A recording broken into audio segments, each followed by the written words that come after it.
شوف يا كابتن، ريال مدريد اخر 3 لعبات 3 تعثرات، تعادلين وخساره، والتعثر الاخير كان ضد والتعثر هذا استمرار لمشاكل ريال مدريد من استلمهم شابي الونسو لحد الان. يعني بلعبه مجرد تشوف الهدفين ينطيك انطباع عن وضعيه الفريق شنو، وبالذات بالخطه اللي لعبها شابي الونسو البارحه اللي نازل بها بدون اي لاعب ارتكاز. فمن الامور اللي ضحك بريال مدريد يعني اذا تباوع الخطه البارحه 3 مدافعين او 2 قلوب دفاع وواحد ظهير، اظهر 2 اللي هم وينج باك، اجنحه خلفيه، محور زين، ذول كلهم يدافعون، لا المحور يدافع ولا المحور الثاني اللي هم جولر وسيبايوس، فوق بيلينغهام الرجال شيخ عام ما يدافع، ليش ينزل يدافع؟ ومبابي الرجال ما يدافع، يعني هو احسن لاعب بفريقه فليش يرجع يدافع؟ ورودريجو هو اصلا ما يشارك، فهو مره يتعلم يشارك بعدين يرجع يدافع. بس اللي ما يعرفه الجمهور او عرفوا بيساكتين بعد خساره ليفربول اللي كانت قبل التوقف الدولي. يعني بالعاده جماهير الانديه بالتوقف الدولي تاخذ راحتها، فتره نقاهه، اللي يكون فريقه وضعيته ممتازه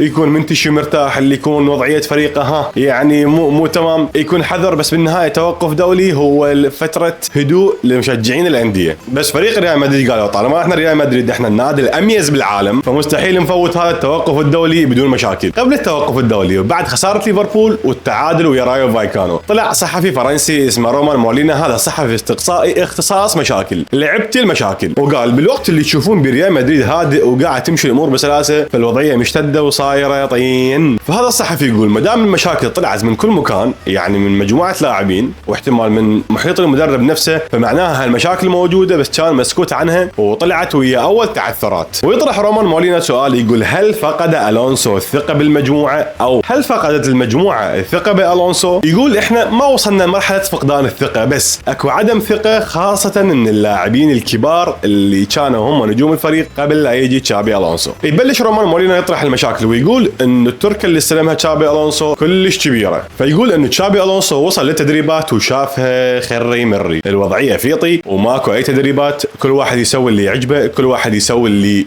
يريد يقدمه باللعبه.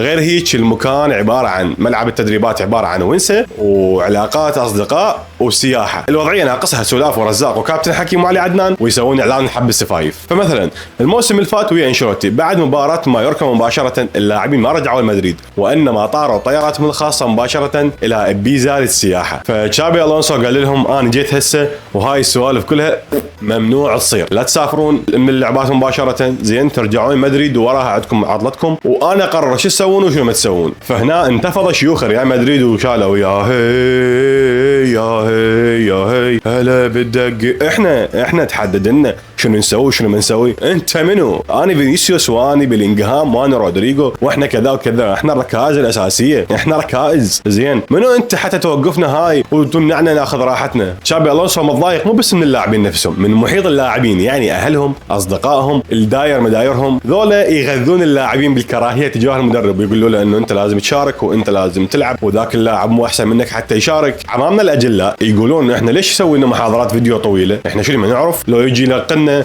شنو نسوي وشنو ما نسوي وشلون نتمركز وشلون نوقف، احنا جايبين دوري وجايبين ابطال واحنا النجوم واحنا كذا واحنا كذا. يجي تشابي الونسو والكباتن الفريق المساعد مالته يعلمونا شلون نوقف، وتشابي الونسو الرجال ما مسوي شيء، يعني نطلع لهم فيديو يقول له انت بهاي الهجمه تصرفت هيك، كان الانسب انك تتصرف كذا، الانسب انك تلعبها، الانسب انك تسدد. بس عمام الاجلاء ما عندهم هاي السوالف، احنا ننفذ وبكيفنا، جتي ما جتي نسوي غيرها. وبالمقابل مو كل اللاعبين معترضين، يعني مثلا تشواميني مستمر يسال المدرب ويحاول يحسن من نفسه وشلون اسوي وشنو اتصرف، يعني مو كل اللاعبين عندهم مشاكل، بس الشيوخ الاجلاء هم اللي قاعد يسوون هاي المشاكل. الشيوخ الاجلاء يقولون انه تشابي الونسو قاعد يفضل لاعبين علينا واحنا احسن من عندهم. يعني ليش اردا جولر يلعب باستمرار؟ زين اردا جولر كل اللعبات اللي فاتت يمكن قاعد لعبه واحده، ليش ما احنا نشارك؟ ملاحظه الونسو قاعد يعتمد على اردا جولر باستمرار لان اردا جولر هو الوحيد اللي عنده اللي يعرف يطلع بالطوبه، لذلك قاعد يستخدمه كمحور. الشيخ العام بيلينغهام شيخ عشائر طيط ما يرضى يرجع يلعب محور، مع العلم ريال مدريد جايبه كان لان حتى يعوض لاعبين المحور اللي هم كروس ومودريتش اللي كان متوقع خروجهم، بس مشت الخطه انه بلينغهام ويا انشيلوتي يلعب خلف مهاجم، وسجل بوقتها بالدوري 16 من 19 هدف. فهنا عم الشيخ بلينغهام قال لك اني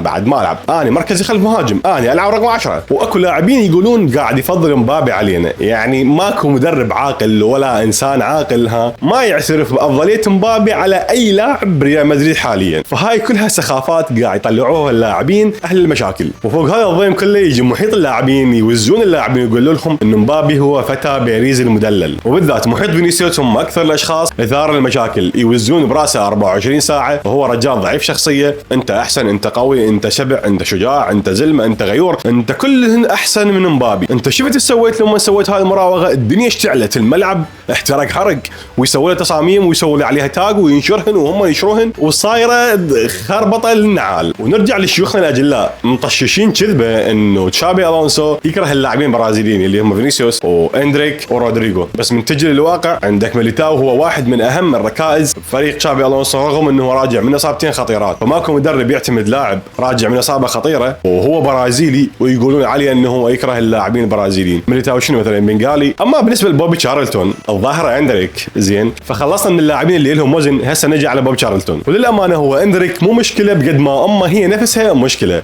تجي المكاتب 24 ساعه تحضر اللعبات، تحضر تدريبات، راتب ايش قد ابني، عموله ابني ايش قد، زين ارد اعدل العقد، ابني لازم يشارك، ابني احسن مهاجم بالعالم. ليش هم منو؟ ليفاندوفسكي، سواريز، بنزيما، الظاهره رونالدو، زين ترى كله عمره 16 سنه جايبينه من البرازيل وما يلعب اصلا. شنو ابني احسن لاعب بالعالم؟ والحلو بالموضوع انه وكاله اعمال اندريك هي وكاله روك نيشن اللي هي نفسها وكاله فينيسيوس.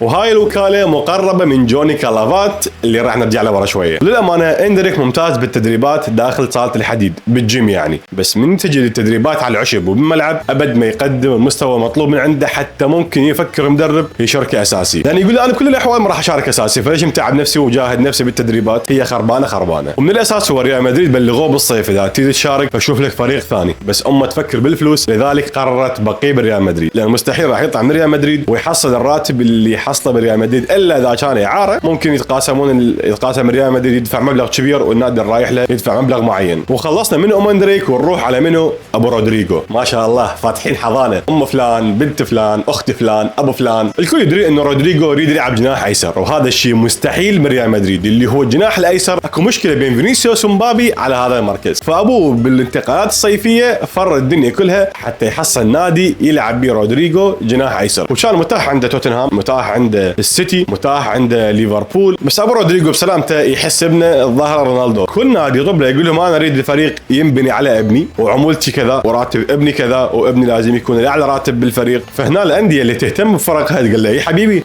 تدلل يلا برا. فاما موضوع ابو رودريجو مزعج لدرجه بيني زهافي نفسه احد اشهر وكلاء الاعمال حاليا تدخل بالموضوع وما قدر يحله. وبعد هاي الفره على الانديه كلها رجع لهم ابو رودريجو لريال مدريد، قال لهم انتم ما تستحون تريدون تبيعون ابني يحب ريال مدريد، لا ابني ما يطلع.